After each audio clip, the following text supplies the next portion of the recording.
Maya Jensen's vision tunneled. The fluorescent lights of the Flushing Main St. subway platform stretched into blinding white streaks, each flicker a hammer blow against her temples.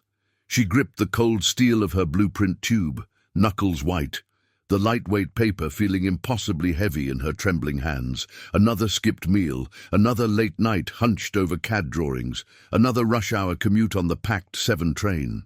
Her perfectionism was a hungry beast, gnawing at her reserves, leaving her pale, anemic, and profoundly, dangerously exhausted. The rumble of the approaching train wasn't just in her ears. It vibrated through the grime-stained concrete beneath her worn sneakers, shaking her entire body. The air grew thick, humid, pressing down on her. A wave of nausea rolled over her, sharp and sudden. She swayed, a dizzying lurch that stole the ground from under her feet. Her breath hitched. The world spun, a kaleidoscope of blurred faces and garish subway ads. Her knees buckled. One moment she was upright, fighting for control. The next, the concrete rushed up to meet her with terrifying speed. She heard the sharp clatter of her blueprint tube hitting the ground, a sound swallowed by the roar of the incoming train, and then nothing. Except not nothing. Before the unforgiving platform could claim her, a powerful arm shot out, a solid, unyielding barrier. It wrapped around her waist, yanking her back with an almost brutal efficiency that left her gasping. Her head lolled against a broad, hard chest. The scent of him hit her first. Expensive, clean cologne, undercut with something primal, like rain on hot asphalt. Dangerous. Through the swirling grey fog that consumed her vision, she tried to focus. All she could make out was a sharp, dark suit, impeccably tailored, and a hand, large and strong, gripping her arm, anchoring her. His presence was overwhelming, a sudden, intimidating wall against the chaos of the subway. He held her steady, refusing to let her slide. "Are you all right?" His voice was a low rumble, deep and authoritative, cutting through the din of the train. It wasn't a question seeking reassurance. It was a demand for information, a command that echoed in her disoriented mind. He smelled of power, of a world far removed from her blueprints and deadlines. She tried to answer, a pathetic croak escaping her dry throat. I just... He didn't release her. His grip tightened, firm and possessive, as if she were a precious, fragile thing he'd just claimed. His gaze, even through the haze of her fading consciousness, felt like a physical touch, piercing and unnervingly intense. She couldn't see his face clearly, but she felt the weight of his scrutiny, the quiet, unnerving command in his stance. He was a force, undeniable and unmoving. He refused to let go. Maya's head cleared slowly, each beat of her heart a dull throb against her ribs. The firm arm around her waist remained, a constant, heavy pressure. She felt herself being gently guided, not lifted, but moved with an almost imperceptible strength. Her feet found solid ground. "You!" Gabriel's voice, calm and deep, cut through the remaining fog. He wasn't speaking to her. He was speaking to a man in a worn MTA uniform who had rushed over. "Call it in! She fainted! Needs a medic!" The MTA worker, usually gruff, nodded, already fumbling for his radio, his gaze darting nervously between Maya and the dark-suited man who held her. Other curious commuters had paused, but Gabriel's quiet command, the sheer force of his presence, seemed to push them back, creating a small, respectful bubble around them. No one dared to stare for long. He simply held her, observing the scene with an unnerving, unflappable intensity. He led her to a nearby bench, carefully easing her down. The arm finally released her, but his hand lingered on her shoulder for a moment too long. A phantom weight she could still feel. Maya tried to push herself upright, her pride flaring despite the lingering weakness in her limbs. She hated being vulnerable, hated being seen like this. "I'm fine," she mumbled, pushing hair from her face. "Really, I just stood up too fast." He didn't reply immediately. Instead, he reached into the inner pocket of his tailored jacket. He pulled out a small, sleek bottle, an electrolyte drink. He twisted the cap off with a decisive click and offered it to her. His eyes, dark and piercing, held hers. They saw too much. "Drink," he ordered, his voice brooking no argument. She hesitated, but her throat was parched, and the sweet, tangy smell was irresistible. She took the bottle, her fingers brushing his. His skin was warm, calloused. The drink was cool, instantly soothing. She drank half of it in one gulp, the sugar and salts a welcome shock to her system. "Thank you," she said, finally able to look at him properly. He was older than her, probably in his mid-30s. His jaw was sharp, his dark hair slicked back. There was a scar, faint but noticeable, just above his left eyebrow. His presence was not just intimidating. It was possessive. He retrieved her scattered belongings, her metro card, her blueprint tube, which he handed back with a surprisingly gentle touch. "You're a transit rider," he stated, his gaze unwavering. "My code is no harm to transit workers or riders." Maya frowned. "Your code? Who are you?" A corner of his mouth tilted, not quite a smile, more like a predatory assessment. "Gabriel Ross." He paused, letting the name hang in the air. A silent wait. "And I know who you are, Maya Jensen. Junior architect, Perkins and Associates." Her breath caught. How did he know that? She felt a prickle of alarm, a shiver that had nothing to do with the lingering chill of the subway platform. "The new Long Island City high-rise," he continued, his voice softer now, but infinitely more dangerous. "The one causing all this burnout." He gestured vaguely at her pale face and trembling hands. "There are complications with that project, Maya. Complications you're not equipped to handle." Her mind reeled. He knew her firm, her project, even her physical state. Her initial gratitude curdled into suspicion. This wasn't a random good Samaritan. This was something else entirely. "I'm fine," she repeated, more forcefully this time, trying to push past him, to escape the suffocating intensity of his gaze. "I need to go. I have a meeting." He stepped aside, allowing her a path, but his eyes never left her. "You will," he said, his tone a quiet promise, or perhaps a threat. He reached into his jacket again, pulling out a thick black business card. It wasn't for Perkins and Associates. It had no company name, just a stylized, almost brutalist GR in metallic silver, a single phone number, and an email address. No title, no industry, nothing to explain the man. "Our encounter isn't over, Maya Jensen," he said, pressing the card into her hand. It was cold, heavy, like a piece of polished stone. "Consider this your emergency contact." She clutched the card, the sleek, hard edges digging into her palm. She wanted to argue, to demand answers, but the medic was approaching, sirens faintly audible from above ground. She felt exposed, vulnerable, and utterly out of her depth. Without another word, she turned and walked away, the sterile scent of the electrolyte drink mingling with the dangerous, indelible impression of Gabriel Ross. She knew with a chilling certainty that he wasn't going to let her go. Not yet.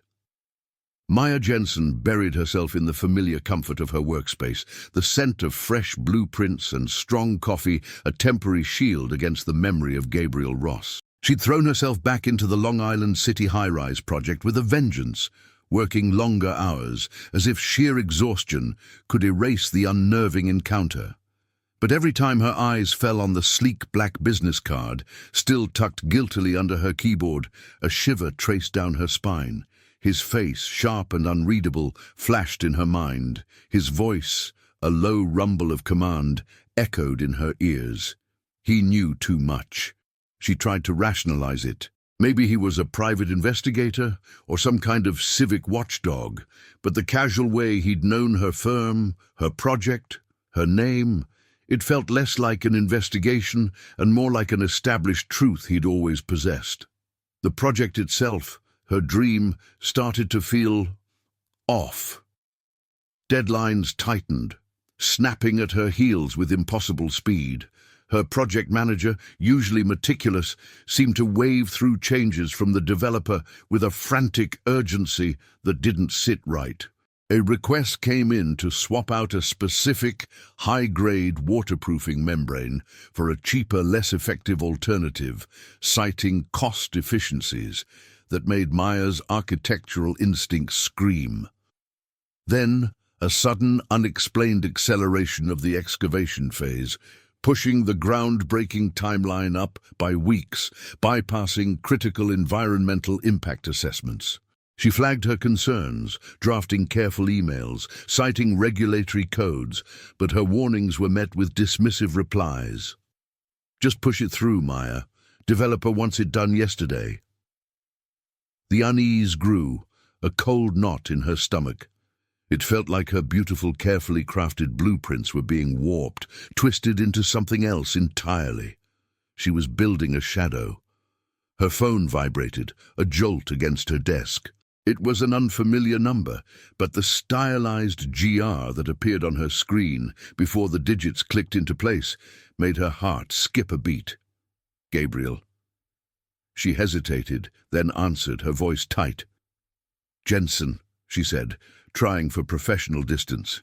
"Meet me." His voice, deep and resonant, was unmistakable. No pleasantries, no questions, just a command.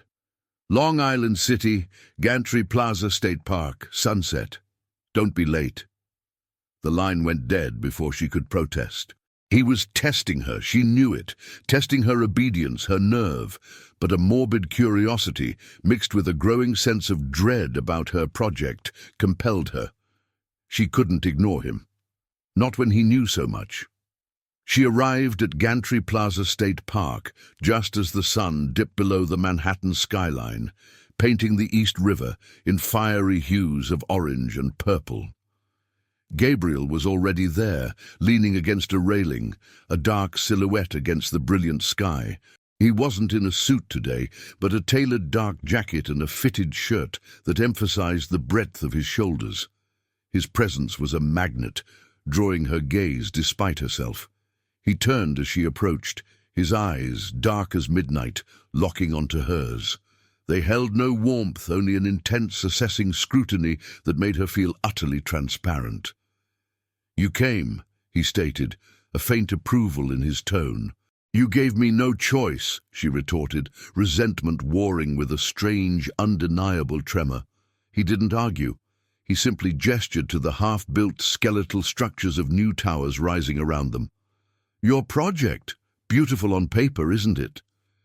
"It will be," Maya said, a defensive edge to her voice. "Once it's finished." "It won't be finished," Gabriel said, his voice dropping, hard and cold as steel. "Not the way they intend." He pushed off the railing, stepping closer until his shadow enveloped her. "Your firm's developer, Maya, isn't building a luxury high-rise. He's building a front. He's laundering money for the Juarez cartel." The words hit her like a physical blow, stealing the air from her lungs. "No," she whispered, shaking her head, a denial rising from a place of deep, professional horror. That's impossible. My firm, my boss, are either complicit or willfully blind," Gabriel finished, his gaze unwavering. "The rushed deadlines, the shoddy materials, the skipped inspections. It's all part of a fast-track operation to clean dirty money. When it's built, it'll be a death trap. And if it goes through, people will die, Maya. Not just abstract people. Real people, construction workers, future residents, anyone who gets in the way of a cartel's profit." He watched her face, letting the truth sink in. Her dream job, her meticulous designs, all tainted, corrupted. "I need you to stall it," he said, his voice cutting through her stunned disbelief. "From the inside. You're an architect. You know the blueprints, the codes, the weak points. Find a way to stop construction legally, irrevocably." Maya stared at him aghast. "Stall it? You want me to risk my license, my entire career for a criminal investigation?" You're already risking your life by being involved, Gabriel countered, his voice chillingly calm. The cartel doesn't care about your license. They care about their money. And if you stand in their way, or if you don't do as I ask, you'll find out just how little they care about anything. I can offer you safety, Maya, but it comes with strings attached to my world, not yours. The sunset bled into twilight, casting long, menacing shadows across the urban skyline. Her world, once so clear and orderly, had just shattered, and the man who held the pieces was offering her a choice that wasn't a choice at all. Maya's breath hitched, stolen by the brutal efficiency of his words. Juarez Cartel. The name itself was a venomous whisper, an impossible horror in the clean, structured world of blueprints and building codes. She shook her head, a violent, desperate denial. This was her dream, her life's work. It couldn't be.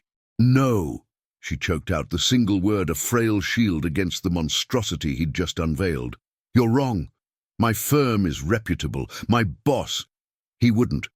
This is about architecture, not crime.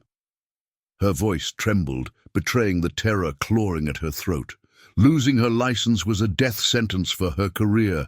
Losing her career was losing herself. Gabriel's gaze didn't waver, dark and unwavering as the night sky above them. He didn't argue, didn't raise his voice. His stillness was more menacing than any shout. Your reputation means nothing to them, Maya, only profit, and the developer is their conduit. Your firm, your boss, they're either in too deep or too blind to see the blood money they're handling. He took another step closer, invading her personal space, and suddenly the chill of the evening air vanished, replaced by a suffocating heat. His scent, that dangerous mix of expensive cologne and something primal, filled her senses. You've seen the rushed deadlines, the shoddy materials. You've questioned the skipped assessments. You felt the unease. You just didn't have the pieces to complete the puzzle. Now you do. She wanted to scream, to lash out, to push him away. This man, with his quiet power and terrifying knowledge, was shattering her entire reality. And you expect me to believe you? Some stranger who catches me on the subway and suddenly knows all about my life? You want me to sabotage my own project? Destroy my career? The idea was ludicrous, yet a chilling certainty settled in her gut. He wasn't lying. Your career is already destroyed, Maya, Gabriel said, his voice a low, gravelly rumble that sent shivers down her spine. It's just a matter of when. If you walk away now, innocent or not, you're complicit. You're a witness, and the cartel doesn't leave loose ends. Your license will be the least of your concerns when they're done. Your life, your conscience, those are the stakes. He watched her, his eyes like black pools reflecting the city lights, seeming to strip away every defense she possessed. His power wasn't just in his words, it was in his raw presence, an undeniable force that pulled at something deep inside her, a dangerous magnetism that both repelled and fascinated. He was a predator, but one who was offering her protection, albeit on his own terms. The tension between them was a live wire, sparking with fear, anger, and something else she wouldn't name. I'm not asking you to join my world, he continued, his voice softer but no less commanding. I'm asking you to protect yourself and others from theirs. Use your mind, your skills. Find the flaws. Slow it down. Expose it before it's too late. He pulled out his phone, a sleek, dark rectangle. With a few taps, he turned the screen towards her. It was a recent news article, its headline blaring, "Developer linked to money laundering ring in Miami, project halted." Below it, a grainy photo. The same developer her firm was working with. Her blood ran cold. Then he swiped, revealing a cryptic, encrypted message, a series of codes and dates that meant nothing to her, but the urgent, almost panicked tone was clear even without understanding the words. "This is their communication," he explained, his thumb hovering over the screen. "They're getting impatient. They know something is off. You're already a target, Maya." The weight of the truth settled heavily on her shoulders, crushing her. Her breath hitched, her firm, her boss, her dream, all of it was a lie, a dangerous illusion. She was caught in a current, and the only hand reaching out to her belonged to a man who might be just as dangerous as the tide itself. She hated him for it, for forcing her to see, for making her choose, but a primal part of her, terrified and alone, also felt a flicker of something else, something akin to relief, that someone, anyone, was offering a way out of the darkness. He wasn't letting her go, and in that moment of utter despair, she wasn't sure she wanted him to. The chilling truth had settled over Maya, heavy and suffocating. The air grew cold around them, despite the lingering warmth of Gabriel's imposing presence. She looked at the news article on his phone, the developer's smirking face of betrayal, and a fierce, unexpected anger ignited within her. It wasn't just fear anymore, it was a righteous fury that burned away the last vestiges of her naive hope. They thought she was expendable. They thought she was a pawn. "You want me to stall it," she stated, her voice surprisingly steady, though her hands still trembled. She lifted her chin, meeting his intense gaze. "Not sabotage it, not destroy it in a way that risks lives, even theirs. I'm an architect. My job is to build safe structures, to follow codes. I won't be a party to reckless destruction." Gabriel watched her, a flicker of something unreadable in his dark eyes. Surprise? Respect? Maya couldn't tell. She pressed on, fueled by the adrenaline now coursing through her veins. "If I do this," she continued, pushing past the terrifying implications of her words, "I do it my way. I use my expertise. I find legitimate flaws, safety hazards, regulatory violations, things that must be addressed legally, ethically, not just a bomb." The last word was a whisper, a desperate affirmation of her own boundaries. A corner of Gabriel's mouth tilted, a ghost of that unsettling, assessing smile. "You have fire, Maya Jensen." "Good." He took another step back, giving her space, but his presence remained an impenetrable wall. "I need the project stalled, indefinitely if possible. The method within reason can be yours, but understand this, you are working under my directive now. My world is not yours to command. You provide the architectural insight. I provide the protection and the leverage." His words were a stark reminder of who held the true power, but he had conceded something crucial: her agency, her professional integrity. She could still be an architect, even in this nightmare. "And my license," she demanded, the question raw.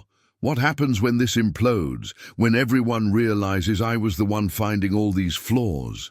"Your license will be the least of their worries," Gabriel said, his voice hard, "and the firm's reputation will be shattered long before yours. I will ensure you are protected, Maya, from the cartel and from the fallout. But that protection comes at a price. You follow my lead on the larger game. You report to me, and you trust me." Trust him? The man who had just shattered her world and was now demanding her loyalty? The idea was absurd, terrifying. Yet looking into his unyielding eyes, she saw not malice but a dangerous, absolute certainty. He was a man who kept his word, even if that word was a threat, and he had offered her a shield, however dark. "Fine," she breathed, the single word a surrender and a declaration all at once. "I'll look for the flaws, the real ones." This was her first step into a world she never wanted to know, a world where blueprints met blood money. Gabriel nodded, a tight, decisive motion. "Good. We start tomorrow." He didn't take her home. Instead, he led her away from the park, deeper into the urban labyrinth of Long Island City. The last sliver of sunset clung to the horizon, painting the sky in bruised purples and blues as they navigated a series of back alleys and service entrances. He moved with an easy, silent grace that spoke of long familiarity with the city's hidden pathways. She followed, a strange mix of fear and exhilaration thrumming through her veins. Their destination was a nondescript commercial building, its rooftop accessible by a narrow rusted steel ladder tucked discreetly behind a dumpster. Maya felt a surge of adrenaline as she climbed, the cold metal biting into her hands, the city lights spreading out beneath her like a glittering, dangerous carpet. On the rooftop, the wind whipped around them, carrying the distant hum of traffic and the salty tang of the river. Gabriel pulled out a large, rolled-up set of blueprints, not hers, but copies of the master plans for the high-rise, far more detailed than anything she had at her desk. He spread them out on a low concrete parapet, anchoring them with heavy stones. "Show me," he commanded, gesturing to the plans. "Where do they cut corners? Where are the weaknesses? Where can you apply pressure?" Maya knelt, her fingers tracing the familiar lines, the carefully drawn elevations, the complex structural grids. Her architectural mind, once paralyzed by fear, now clicked into gear. This was her language, her battlefield. She pointed to a section detailing the foundation. Here, the initial soil reports were rushed. If there's an issue with liquefaction potential, especially after a heavy storm, it could be a major delay. And this, the specified rebar grade in the shear walls. It's too low for a building this height, given its proximity to the fault lines. As she spoke, explaining the intricacies of structural integrity and code compliance, Gabriel listened intently, his dark eyes following her every gesture. The tension between them, though still potent, began to shift. It was no longer just fear and command. It was a shared purpose, a dangerous collaboration. The city lights twinkled around them, a silent witness to their unlikely alliance. As the moon rose, casting long shadows across the Long Island city rooftops, Maya realized this wasn't just a transactional arrangement. It was a step into a dance with the devil, and she was already learning his rhythm. Maya Jensen immersed herself in the shadows, her desk lamp the only beacon in the late-night silence of her apartment. The blueprints, once symbols of her ambition, now felt like a map to a hidden grave. She wasn't just an architect anymore, she was an investigator, a reluctant spy in her own firm. She dove into the developer's past projects, cross-referencing names, dates, and shell companies Gabriel had hinted at. The patterns emerged slowly, then with chilling clarity. A similar rapid-fire construction schedule in Miami, another in Vegas, both projects marred by sudden, unexplained halts and allegations of shady financing. Emails, archived and seemingly innocuous, began to reveal a network of shell corporations, their ownership structures deliberately obfuscated. Communications from the developer to her project manager were always insistent, always pushing for speed over substance. Expedite permits, waive minor inspections, push through the material change order. Clara felt a cold dread settle in her stomach. It wasn't just bad business, it was systematic, designed to bypass every safeguard. The developer, Mr. Thorne, was no mere businessman. He was the face of the cartel's operation, a smooth, predatory smile masking a brutal agenda. The pressure at work ratcheted up daily. Thorne himself called Maya into meetings, his gaze unsettlingly familiar, as if he knew she was more than just a junior architect.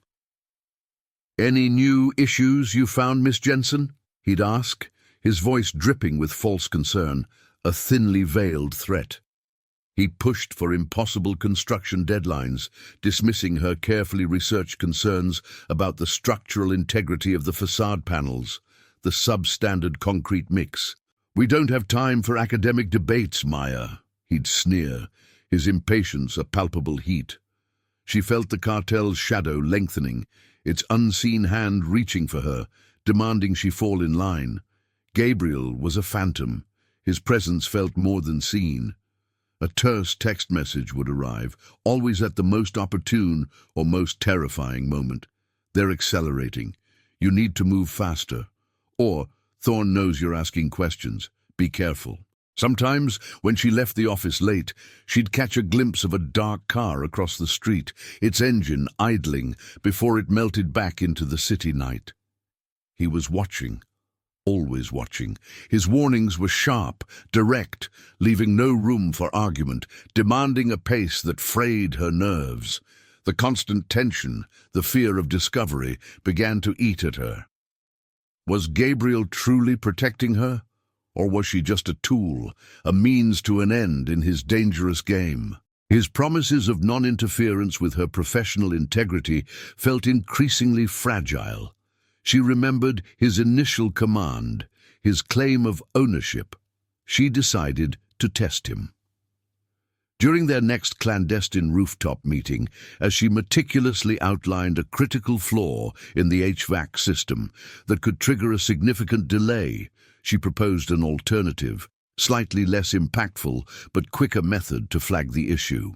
It was a small deviation, a way to assert her own judgment, to see if he would truly allow her agency. Gabriel listened, his face unreadable in the moonlight that spilled across the Long Island City skyline. When she finished, his eyes, dark and piercing, locked onto hers. "No," he said, his voice a low, unyielding rumble. "We go with the maximum impact, Maya. No half measures, no quicker options that they can easily bypass.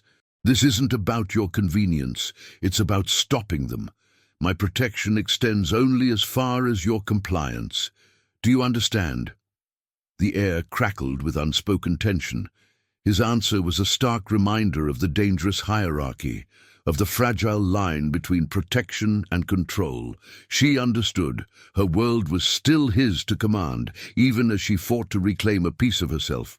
The city lights glittered around them, a beautiful, indifferent backdrop to her growing dilemma. She was deep in the lion's den, and the only path out was through Gabriel, a man as dangerous and complex as the city itself. The developer, Mr. Thorne, had stopped pretending.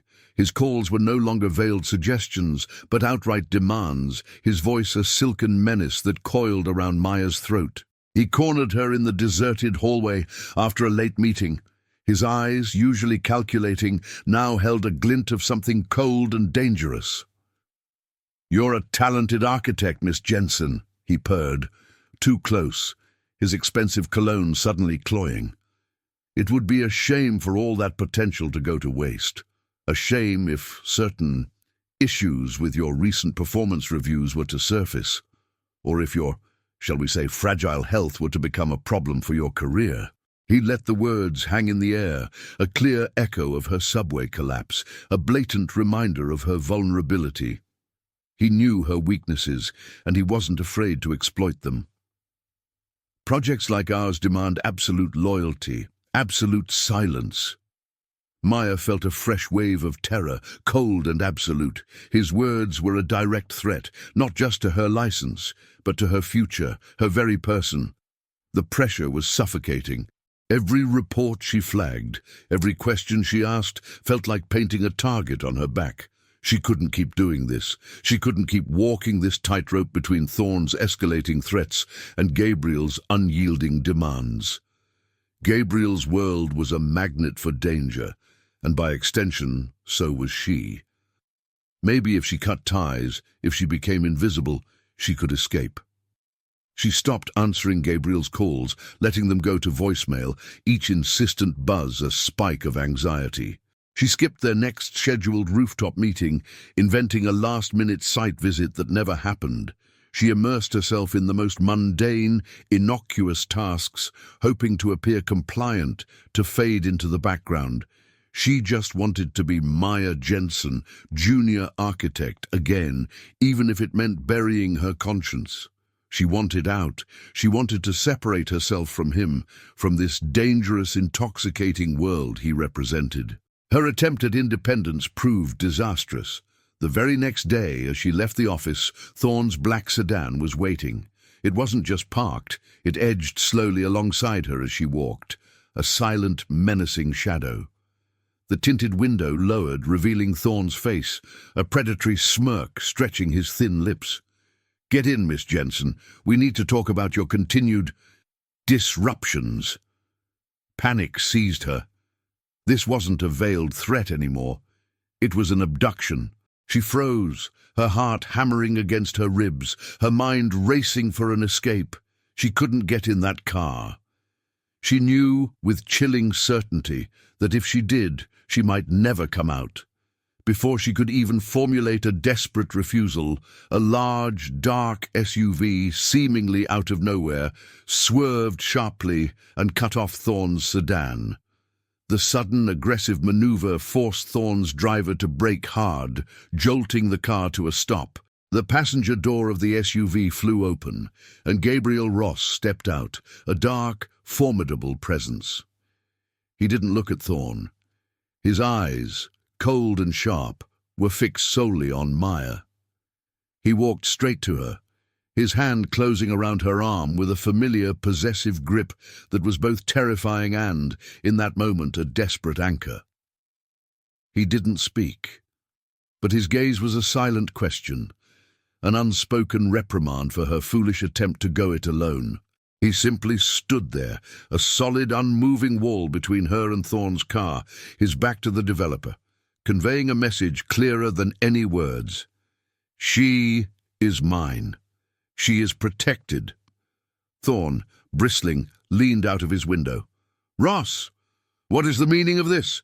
Gabriel didn't even glance at him. He pulled Maya gently but firmly forward, turning her so her back was to Thorne's car. You're late, he said to her, his voice low, a controlled rumble that somehow held both anger and fierce relief. We have work to do. He escorted her to his own car, opening the door for her, never breaking eye contact, never letting go of her arm until she was safely inside. The encounter had shaken Maya to her core. Thorne's direct threat, Gabriel's swift, silent intervention. It solidified the terrifying truth. She couldn't escape this alone. Her attempts at independence had only made her more vulnerable. Later, on another secluded rooftop, the city lights shimmering below, Maya spread out the blueprints, her hands still trembling slightly. Her mind, however, was sharper, more focused than ever. She knew she had to find something undeniable, something that couldn't be ignored or bypassed by Thorne's influence. She pored over the structural drawings, past the superficial changes, past the rushed reports. And then she saw it. A critical oversight, a blatant disregard for a newly enacted seismic regulation concerning the anchoring of the building's massive glass curtain wall panels. It wasn't just a cost-cutting measure. It was a catastrophic structural flaw, a direct threat to public safety in the event of even a moderate tremor. It would require a complete re-engineering of the facade system, a delay that would set the project back months, perhaps even a year. Here, she said, her voice tight with a mix of triumph and dread, her finger tracing a series of cross-sections. This isn't just a flaw. This is a ticking time bomb. It's a direct violation of the new building codes. If this isn't corrected, the entire facade could detach.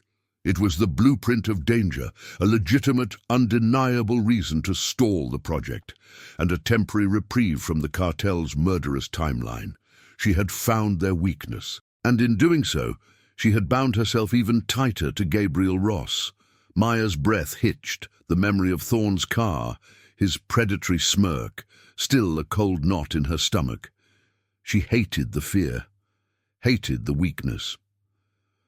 She sat across from Gabriel, on their usual Long Island City rooftop, the wind whipping strands of hair across her face, mirroring the chaos in her mind. He was watching her, his dark eyes like twin magnets, pulling every raw, exposed emotion from her. I can't do this alone, she confessed, the words tumbling out, laced with a humiliation that stung worse than the fear itself. Her voice was barely a whisper against the city's hum. He was going to take me, if you hadn't been there. She trailed off, a shudder running through her. I don't know this world. I don't know how to fight it. Gabriel didn't offer empty reassurances. He simply nodded, a slow, deliberate movement that acknowledged the gravity of her admission. No, he said, his voice a low, steady rumble. You don't. That's why I'm here. That's why you're with me." He leaned forward, his elbows resting on his knees, his gaze unwavering. "My code, Maya, isn't just about subway riders. It's about balance, about protecting the innocent caught in the crossfire. The crews, the developers, they operate by their own rules. But there are lines. When those lines are crossed, when chaos threatens to spill over and harm people who have no part in it, I step in." She listened, mesmerized by the quiet intensity of his words. He wasn't a hero in any traditional sense. He was something far more complex, a dangerous mediator, a force that kept the city's hidden currents from erupting into open warfare. He was a guardian, but one forged in the shadows, a monster with a code. "Thorn crossed a line," Gabriel continued, his voice hardening. "He threatened you directly. That makes him my problem. And you are under my protection, completely, as long as you play your part." His words were a stark reminder of the precarious position she was in, but for the first time she felt a strange sense of grounding. He was dangerous, yes, but he was her dangerous. He understood the ugliness she now faced, and he was offering a way through. "What's my part?" she asked, her voice stronger now, a spark of resolve rekindling within her. He stood, gesturing towards the vast, glittering expanse of the city below. "You know the blueprints. You know how buildings breathe, how they fail. I know the city's pulse, its hidden arteries, its predators. We need to combine them." He led her to the edge of the rooftop, a steel rooftop ladder leading to an even higher, more secluded perch she hadn't noticed before. "Climb!" he commanded, his hand firm on the small of her back as she hesitated. The metal was cold against her palms, but she ascended, Gabriel following close behind, a reassuring weight below her. From this vantage point, the city seemed to stretch endlessly, a tapestry of light and shadow. He pointed to different sections, different buildings. "Observe, anticipate. Where do they move their assets? Who are their contacts? How do they avoid detection?" He wasn't just talking about the cartel. He was teaching her how to see the city through his eyes, a network of power and vulnerability. He showed her how to use the city's noise to mask their conversations, how to pick out a tale in a crowded street, how to move through the urban landscape without drawing attention. He spoke of encrypted communications, of safe houses, of the delicate dance of information and counter-information.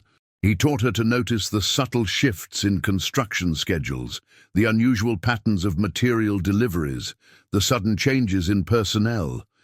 These were the tells, the cracks in the facade she needed to exploit. "Every city has a rhythm," he explained, his voice low, intimate in the vastness of the night. "Learn theirs, predict their next move." Maya listened, absorbed. She saw the city differently now, not as a collection of buildings, but as a living, breathing entity, with its own hidden dangers and secrets. She felt her mind, her architectural precision, adapting, expanding to encompass this new, terrifying knowledge. As the hours passed, working through the night, a new understanding began to form between them. He saw her intelligence, her fierce determination, her moral compass. She saw past the intimidating exterior to the complex man beneath, the one who enforced a brutal code to protect the innocent. He wasn't just a captor, he was a dangerous, indispensable ally. And she, the meticulous architect, was becoming a student of the wild side, learning to walk its perilous paths with the man who held her hand in the dark. The city pulsed around them, a silent witness to their fragile, potent alliance. Maya Jensen moved through the office like a ghost, a quiet storm brewing beneath her calm exterior. She'd spent weeks weaving a delicate web of bureaucratic delays, each one meticulously crafted to appear legitimate. She demanded more comprehensive soil reports, citing obscure seismic regulations Gabriel had pointed her toward. She flagged minor discrepancies in the concrete mix specifications, insisting on new structural analyses. She sent endless emails requesting clarification on obscure material certifications, knowing full well the answers wouldn't come quickly. Her project manager, visibly frustrated, could only push so hard against Maya's unyielding, technically sound arguments. These were stalling tactics, not outright shutdowns, but they were buying precious time. Still, the cartel's impatience was a constant, low thrum beneath the surface. Thorne's calls grew more frequent, his tone sharper, his threats less subtle. Gabriel's cryptic texts echoed the urgency. "They're not slowing down. Find something bigger." The small delays wouldn't be enough. She needed a chasm, not a crack. She dove deeper, past the public-facing project files, into the firm's archived internal network. She was looking for anything. Overlooked environmental impact studies, a forgotten change order, a hidden liability.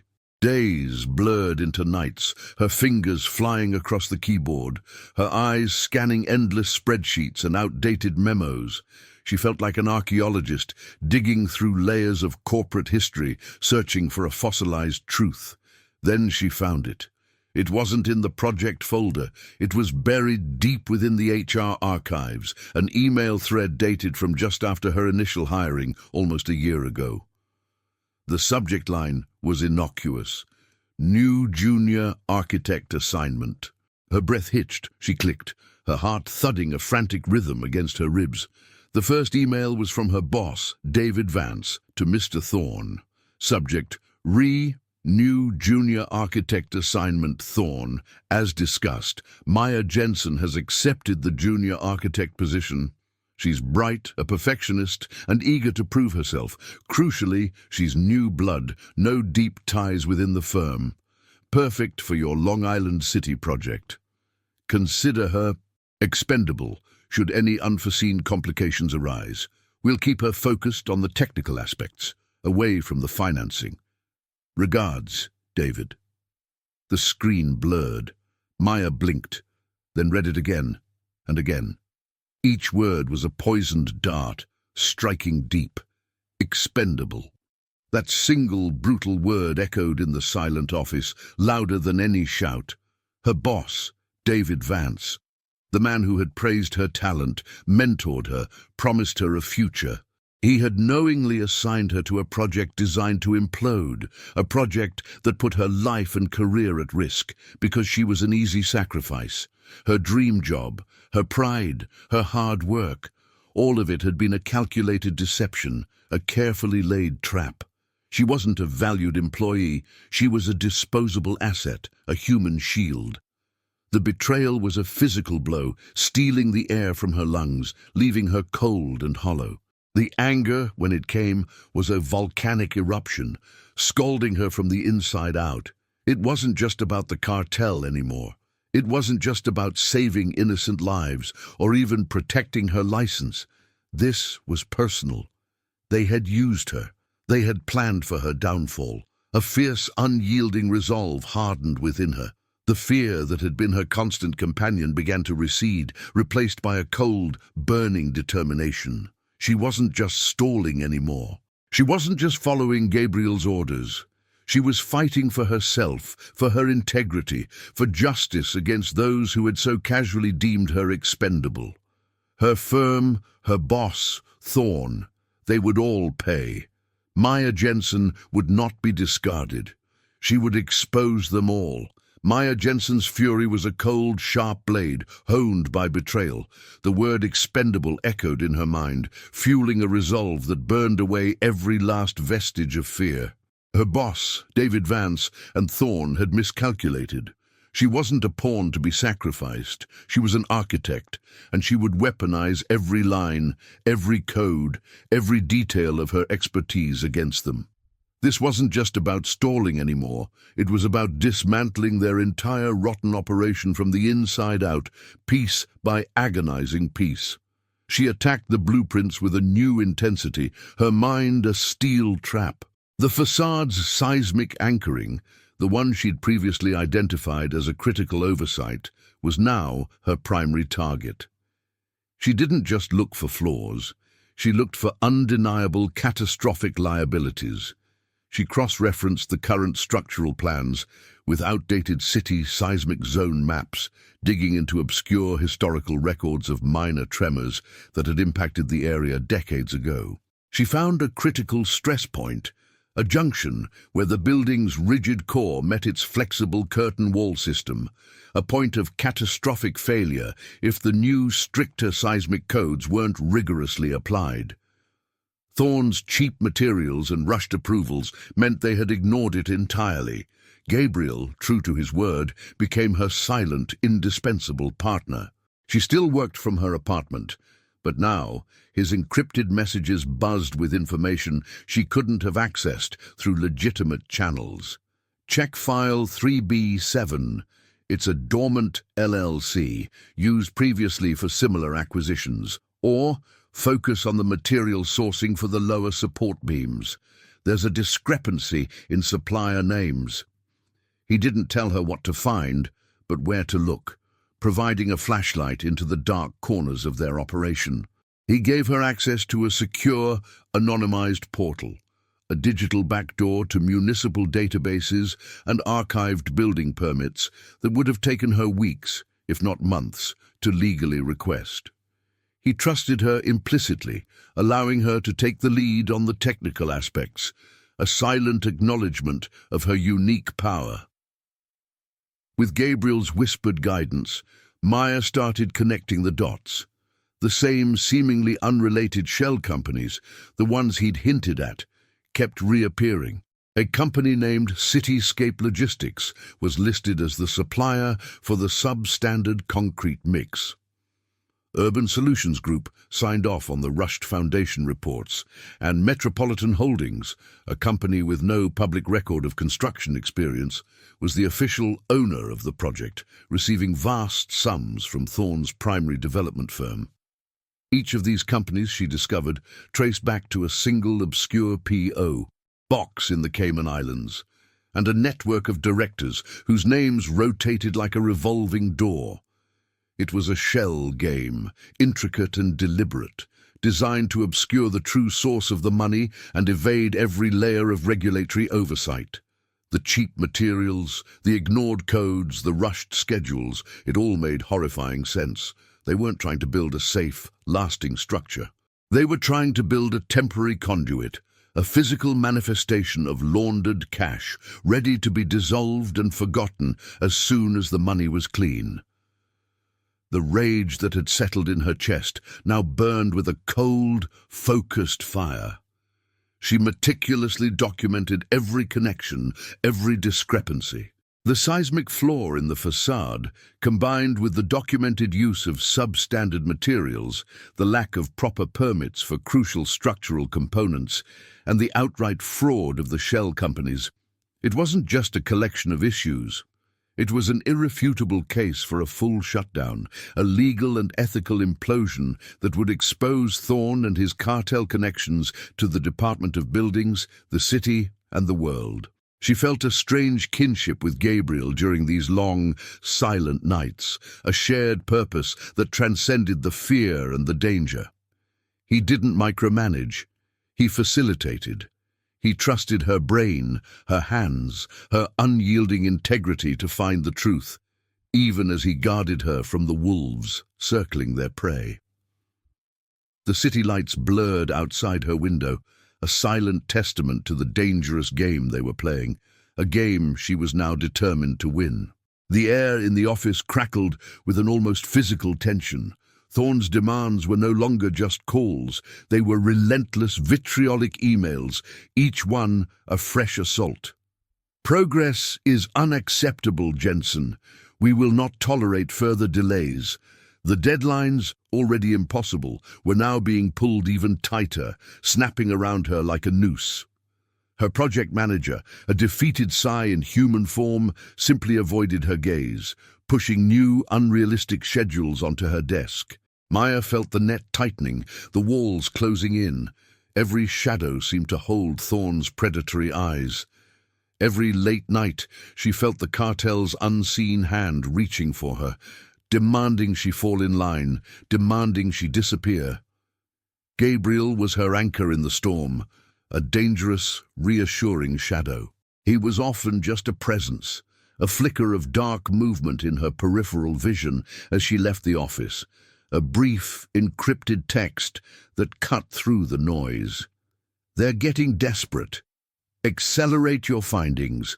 But when he did appear, usually on a desolate Long Island City rooftop under the shroud of night, his presence was a heavy, comforting weight.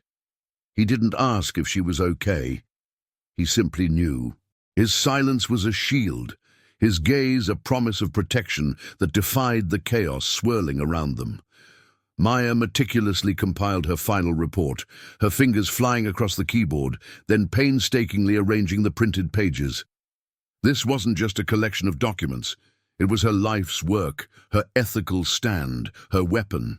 Every flagged seismic code violation, every instance of substandard material documented with photographic evidence, every regulatory breach, every piece of the shell company's fraudulent paper trail, it was all here. The evidence was irrefutable, linked directly to Thorne and his network. She printed the final page, a summary of her findings, and with a steady hand pressed her official architect's stamp onto the bottom right corner. The ink was a dark, resolute circle. This was her stamped safety report, her final, unyielding statement. "It's ready," she told Gabriel that night, the words quiet in the vastness of the rooftop wind. She handed him the thick binder, the weight of it heavy in her hands. He took it, his fingers brushing hers, sending a jolt through her. His touch was brief, electric, a silent acknowledgement of the danger, the trust, the unspoken connection that had forged between them in the crucible of their shared crisis. He didn't open the binder immediately. His dark eyes, intense and unreadable, held hers. "The plan," he began, his voice a low rumble, cutting through the city's distant hum. "We hit them where it hurts most. Their timeline, their money, and their credibility. It has to be public. It has to be undeniable." He leaned closer, the scent of him, clean, expensive, dangerous, enveloping her. "Tomorrow, there's an emergency city council hearing on rapid urban development. Thorne will be there pushing for expedited approvals for your project. He thinks he's unstoppable." Maya listened, her breath catching in her throat. The timing was perfect, exposed, public, undeniable. "You will override the crane schedule," Gabriel continued, his gaze unwavering. "Make it a safety hazard, not a collapse, but enough to trigger an immediate mandatory site shutdown. Simultaneously, you will email this report directly to the Department of Buildings and to every major news outlet's investigative desk. Include the shell company details, the seismic violations, everything." "The crane schedule," Maya whispered. The audacity of the plan, breathtaking. It was brilliant, reckless, and terrifying. "It creates enough immediate, visible chaos that they can't ignore it," he explained, his thumb tracing a slow, almost imperceptible line on the cover of her report. "The DOB will be forced to act. The news will have a story they can't ignore.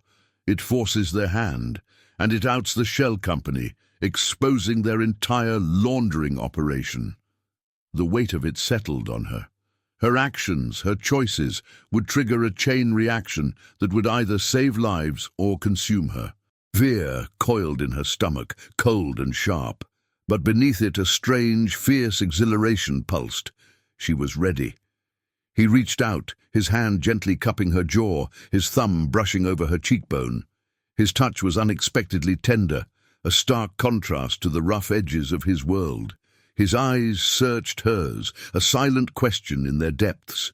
It wasn't a question of fear, but of resolve, of shared sacrifice. "This is it, Maya," he said, his voice barely a whisper, intimate against the roaring wind. "Once you send that email, once you override that crane, there's no going back. You trust me?" She looked into his dark, unwavering eyes, saw the dangerous commitment, the profound trust he placed in her, the absolute certainty of his protection. In this moment, on this lonely rooftop, with the city lights blazing around them like a dangerous, beautiful promise, she knew, with an undeniable certainty, that she did. She nodded, her hand instinctively reaching up to cover his, her fingers intertwining with his strong ones. The shared danger, the looming climax, had stripped away all pretense, all boundaries. This was more than a transaction. It was a bond, forged in fire. This was everything. The wind howled outside Maya's apartment window, a mournful, rising shriek that rattled the old panes. On her small TV, a local news anchor's grave face filled the screen, overlaying a graphic of swirling red and orange hurricane symbols. A severe windstorm is projected to hit the tri-state area by early morning, the reporter warned, her voice tight with urgency. Gusts up to 70 miles per hour are expected, with a high risk of structural damage and widespread power outages. All non-essential construction sites are advised to cease operations immediately. Maya's blood ran cold. 70 miles per hour. She stared at the screen, then at the thick binder on her desk, her stamped safety report. The seismic flaw in the facade, the substandard rebar in the sheer walls, the inadequate anchoring of the glass curtain panels, all of it screamed disaster in a windstorm like this. Thorne's greedy shortcuts hadn't just created a death trap, they'd built a fragile house of cards, waiting for the first strong breath to blow it down. Her phone buzzed, a harsh vibration against the silence. It was a mass email from Thorne's office, sent to all project personnel. Despite adverse weather advisories, all essential personnel are required on site for an accelerated push through tonight. Critical milestones must be met. Any deviation will result in immediate termination. He wasn't just reckless, he was insane. He was willing to risk lives, knowing the storm was coming, just to meet his impossible blood money deadlines. The sheer disregard for human life hardened Maya's resolve to a diamond-sharp point. She spread her blueprints across the floor, the vast sheets a complex map of the impending disaster. Her finger traced the lines of the facade, the points where the glass panels were meant to meet the steel frame. Insufficient anchoring. She moved to the foundation, the rebar cages. Wrong grade, inadequate spacing. She knew every vulnerability, every hidden weakness, every corner Thorne had cut. Her report wasn't just a document, it was a prophecy, a ticking clock counting down to collapse. It had to be ironclad, undeniable. She reread every paragraph, checked every citation, ensured no detail, however small, could be argued away. This was it. Her final, devastating shot. A soft knock came at her door, a barely audible tap against the rising wind. Gabriel. He didn't wait for an answer, simply let himself in, his presence a dark, solid anchor in the storm-tossed night. He carried a small, nondescript backpack. His eyes, dark and intense, found hers immediately, cutting through the chaos of her thoughts. "The storm's coming," she said, her voice thin. "I know," he replied, his voice a low rumble, calm despite the urgency in his gaze. He walked over to her, his shadow falling over the blueprints, encompassing her. He saw the email from Thorne on her screen, a muscle in his jaw clenched. He's pushing them into a death trap. He reached for her hand, his fingers intertwining with hers, a familiar, possessive grip that somehow steadied her. "Tomorrow morning," he began, his voice dropping to a near whisper, intimate against the rising gale. "The city council meeting. Thorne will be there. Your report goes out just as he's making his pitch. And the crane override, that happens during the height of the storm. The visual chaos, the official shutdown, it's undeniable." Maya nodded, her gaze locked on his. The fear was still there, a cold worm in her gut, but it was overshadowed by a fierce, almost exhilarating determination. She trusted him, completely. Gabriel squeezed her hand, his thumb stroking her knuckles. "I've made arrangements. Once the report is sent, once the override is initiated, you'll be out. Immediately. No lingering, no questions. My people will ensure your safe passage. You understand? Your safety is paramount." His eyes, dark and unwavering, held hers, conveying a promise that was more than just words. It was a primal, absolute commitment, a fierce, protective shield against the world. He would not let anything happen to her. He pulled her closer, his free hand settling on her waist, drawing her into his warmth. The wind outside roared, a wild beast, but in his arms, amidst the blueprints and the storm, Maya felt an unshakable resolve. She was ready. The storm was gathering, but she would face it with him by her side. The wind tore at Maya's coat, whipping her hair across her face, stinging her eyes with grit and icy rain. She gripped the guardrail on the observation deck, her knuckles white, her body swaying against the gale. Below, the half-built tower groaned, a metal skeleton screaming against the onslaught of the storm. Cranes, massive steel giants, swayed precariously, their cables straining, their empty hooks swinging like pendulums of doom. Debris, loose sheeting and scaffolding nets ripped free, soaring into the bruised, churning sky. This wasn't just a storm. It was a furious, destructive beast, and Thorn had forced his crew into its maw. She was here under the guise of a final safety check, a desperate, calculated move to get her close to the tower's operational controls. The sight was a nightmare of flashing hazard lights and shouted commands, the air thick with the smell of wet concrete and sheer panic. Construction workers, usually hardened by the elements, moved with a frantic, terrified urgency, trying to secure what they could before the wind claimed it all. Maya's heart ached for them, the unwitting pawns in Thorn's deadly game. A hand clamped down on her shoulder, hard and unexpected. Maya gasped, spinning around. Thorn stood there, his expensive suit soaked and plastered to his lean frame, his perfect hair disheveled by the wind, giving him a wild, unhinged look. His eyes, usually cold and calculating, now burned with a desperate, furious light. He had been waiting for her. "There you are, Miss Jensen," he snarled, his voice barely audible above the storm's roar, yet dripping with menace. He leaned in close, his breath hot against her ear despite the cold. "Playing the hero, are we? Or perhaps you just couldn't resist one last look at your little architectural masterpiece before it collapses. I hear you've been quite busy with your safety concerns lately." Maya's stomach clenched. He knew. He absolutely knew.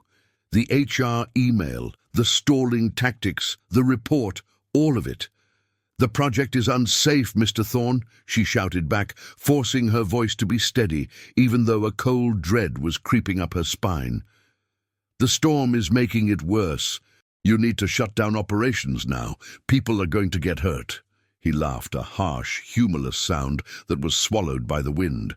"People? You think I care about people, Miss Jensen? I care about profit, and you, my dear, have become a very expensive liability." His grip tightened on her arm, digging into her flesh.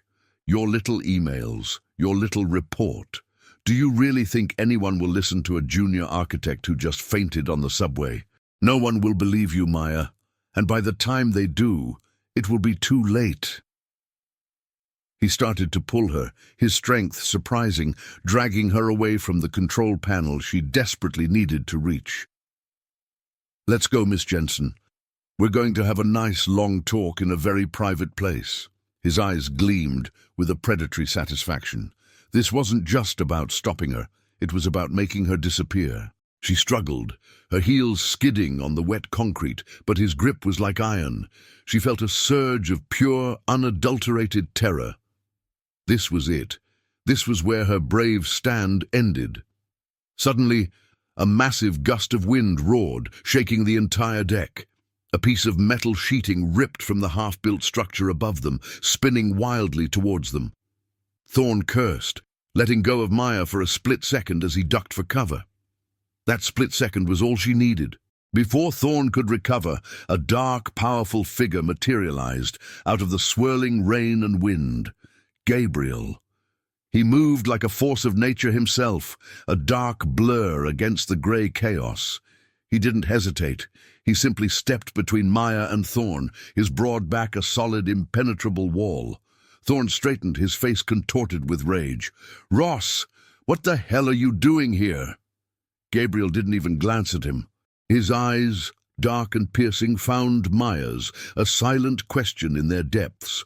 He reached out, his hand closing around her arm, a familiar possessive grip that instantly grounded her. His presence was a shield, a solid, unmoving defiance against the storm and the monster it had unleashed. The wind howled around them, but in Gabriel's shadow, Maya felt an unexpected calm. He was here. He would protect her. But the real fight, the shutdown, still depended on her. The wind howled around them, a furious, deafening roar that swallowed Thorn's enraged sputter. Gabriel stood unmoving, a dark, impenetrable shield between Maya and the developer, his back to the man who now snarled obscenities. His hand, still wrapped around Maya's arm, was a lifeline, anchoring her against the chaos. She could feel Thorn's seething fury radiating from behind Gabriel, but her eyes were locked on the control panel, a small, weatherproof box just beyond Thorn's reach. This was her chance. Gabriel turned his head slightly, his eyes flashing a silent command at Maya. Now. Fueled by a surge of pure adrenaline and the burning memory of Thorn's betrayal, Maya pulled free from Gabriel's grip. She didn't hesitate. She lunged past Gabriel, her fingers flying to the control panel. Thorn roared, surging forward, but Gabriel moved with lightning speed, blocking him. A swift, brutal shove, sending Thorn stumbling back against the guardrail, momentarily stunned. Maya's hands worked instinctively, her architect's mind overriding the terror. She located the emergency override for the crane schedule, a bright red button usually protected by a clear plastic cover. She ripped the cover off, her fingers fumbling only for a second, then slammed her palm down. A blaring, piercing alarm shrieked, cutting through the wind's roar. The massive construction crane above them groaned, a metallic scream of protest. Its arm, already swaying precariously, lurched violently to one side, its empty hook swinging wildly, narrowly missing a section of unsecured scaffolding. Below, on the ground, a collective gasp rose from the terrified construction workers, hard hats turned upwards, their faces pale with alarm. The site manager's voice boomed over the loudspeakers, a panicked, desperate command. "Emergency shutdown! Everyone clear the site, now!" Chaos erupted. Workers scrambled, abandoning their posts, fleeing the immediate vicinity of the now unstable crane. The entire site buzzed with frantic energy, a hive suddenly kicked apart. This was it, the visible, undeniable safety hazard. As the first wave of panic swept through the site, Maya's other hand plunged into her coat pocket, pulling out her phone. Her thumb flew across the screen, already navigating to the pre-drafted email. Her stamped safety report, a devastating exposé of Thorn's fraud, the shell companies, the seismic violations, the substandard materials, all of it was attached. The recipient list was already populated.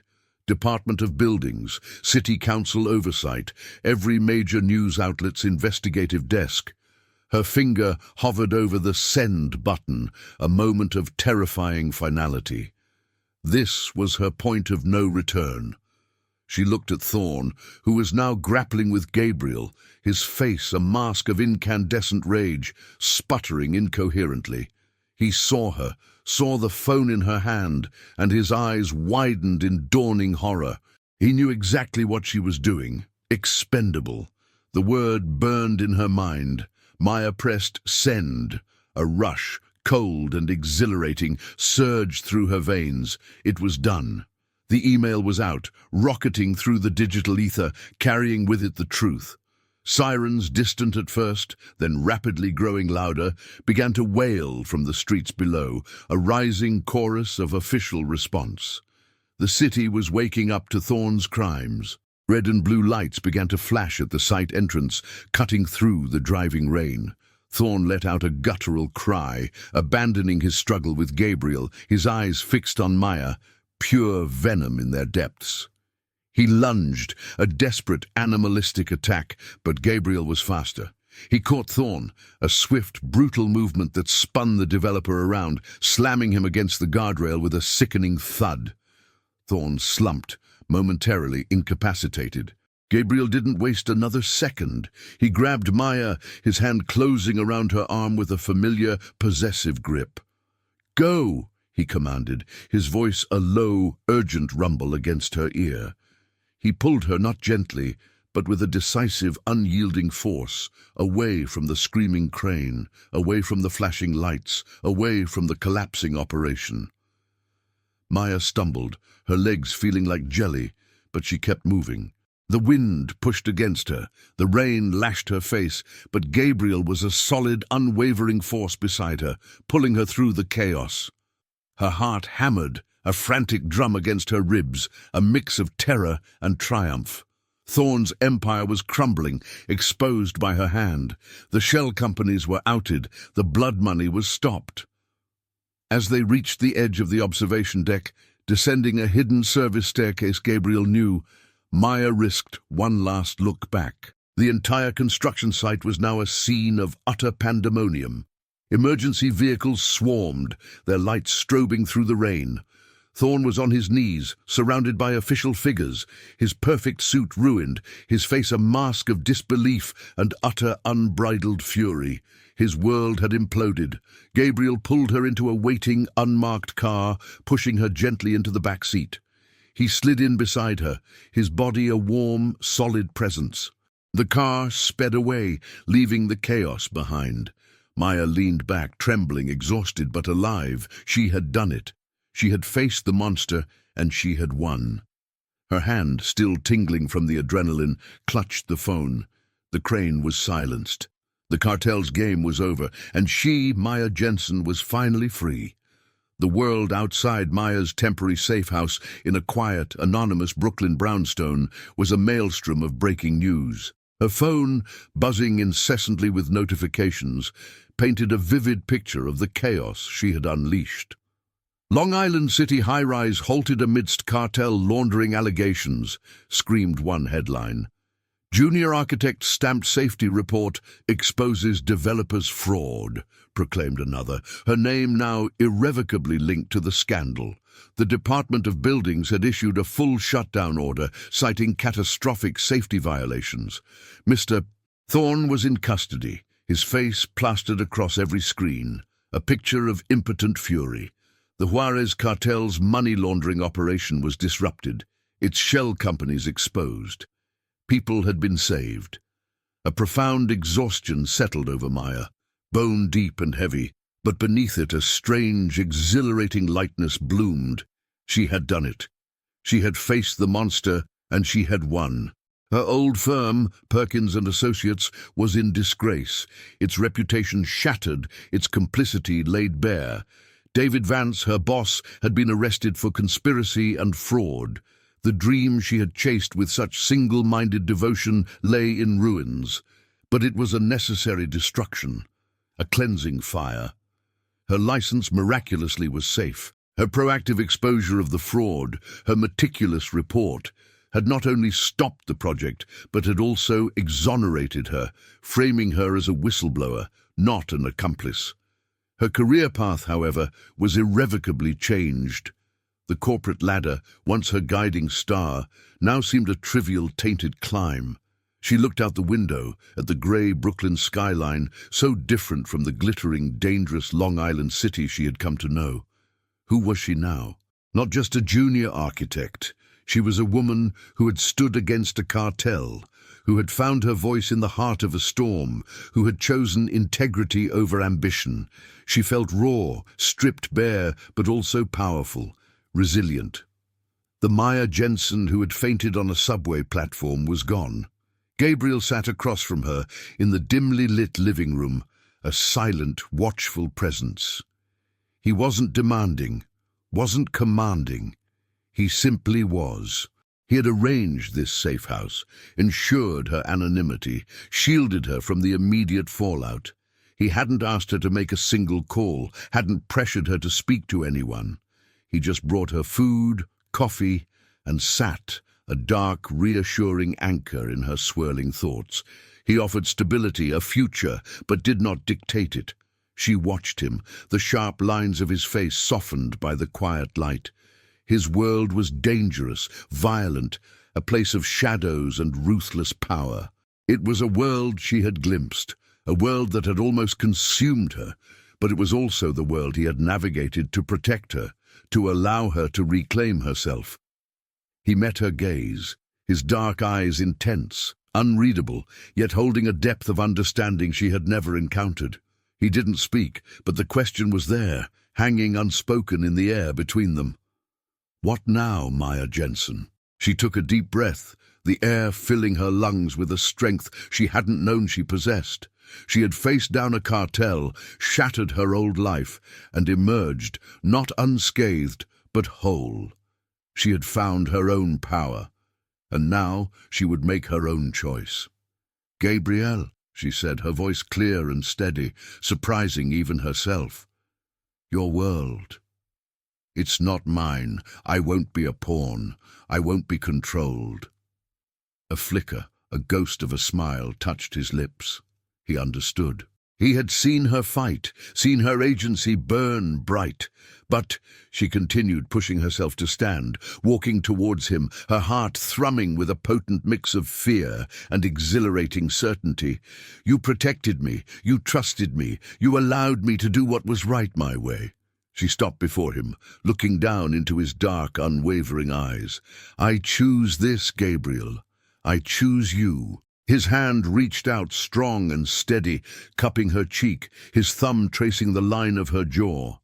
His touch was tender, possessive, a silent promise. The caretaking he had offered, once a terrifying form of control, was now clearly consent-based support.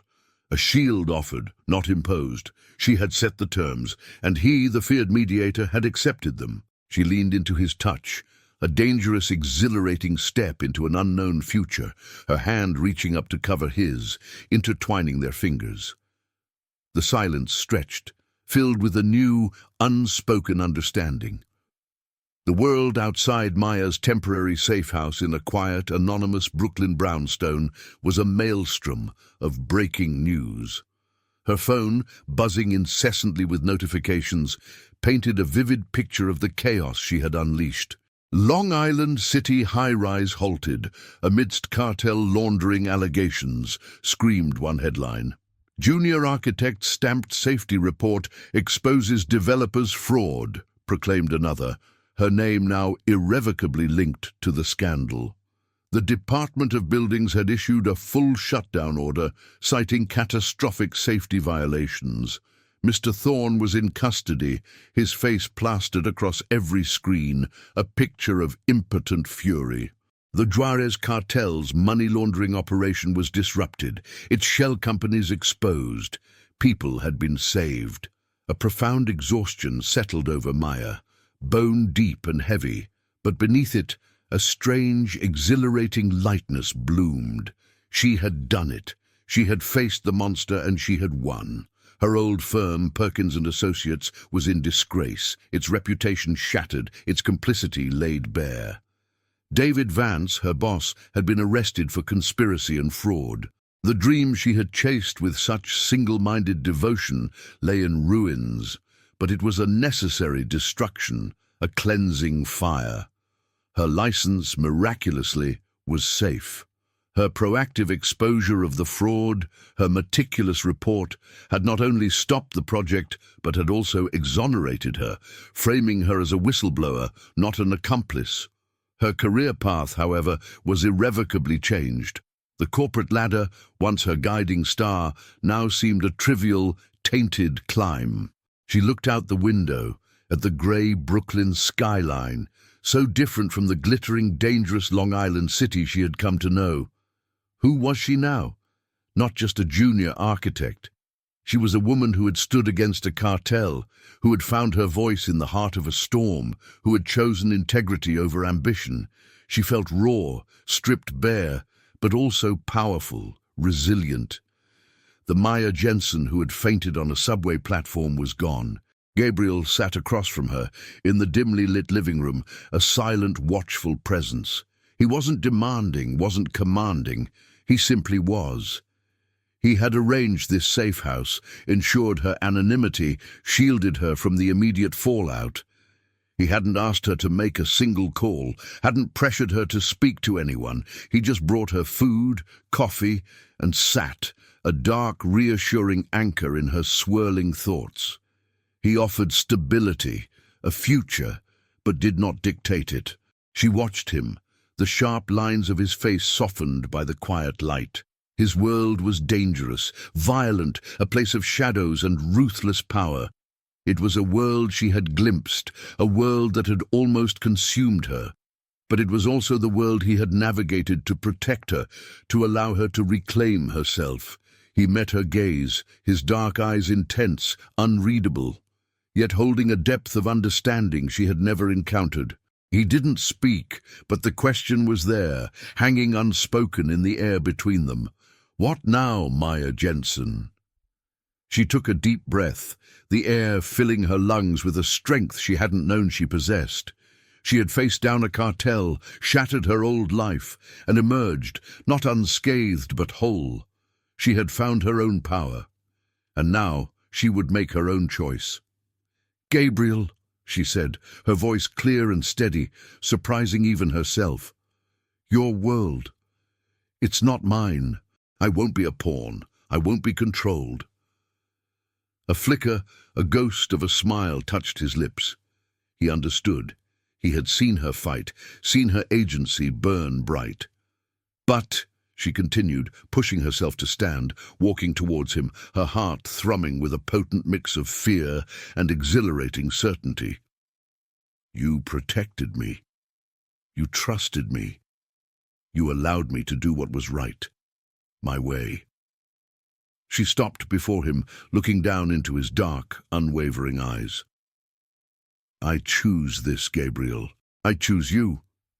His hand reached out, strong and steady, cupping her cheek, his thumb tracing the line of her jaw. His touch was tender, possessive, a silent promise.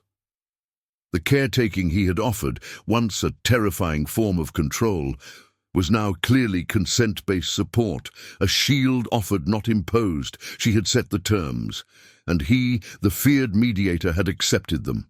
She leaned into his touch, a dangerous, exhilarating step into an unknown future, her hand reaching up to cover his, intertwining their fingers. The silence stretched, filled with a new, unspoken understanding. Weeks later, Maya sat in a bright, sunlit office overlooking the Hudson River, the smell of fresh coffee and ethical ambition filling the air. She landed at a small, purpose-driven architectural firm specializing in sustainable urban planning and community development. They valued integrity, transparency, and her unique, hard-won experience. Her designs, once manipulated for illicit gain, would now contribute to building a better, safer city. She was an architect again, but a better, stronger one. When the workday ended, Gabriel was waiting. Not in a dark car, not in the shadows. He stood casually by the entrance, a dark tailored jacket over a simple black t-shirt, his presence a quiet, powerful hum against the bustling city street. He didn't rush her. He just watched her approach, a faint, almost imperceptible tilt of his head acknowledging her. "Long day?" he asked, his voice a low rumble. "Meaningful day," Maya corrected, a smile touching her lips. She felt herself drawn to him, the undeniable pull of familiar, comforting presence. She had found her own path, and he was walking it beside her, not in front, not behind. He offered her his arm, a gesture of old-world chivalry mixed with his ever-present protectiveness. She took it, her fingers linking with his. As they walked, the city lights beginning to glimmer against the twilight sky, she knew their journey was just beginning. There were no strings, not anymore. Only the ones she chose to set.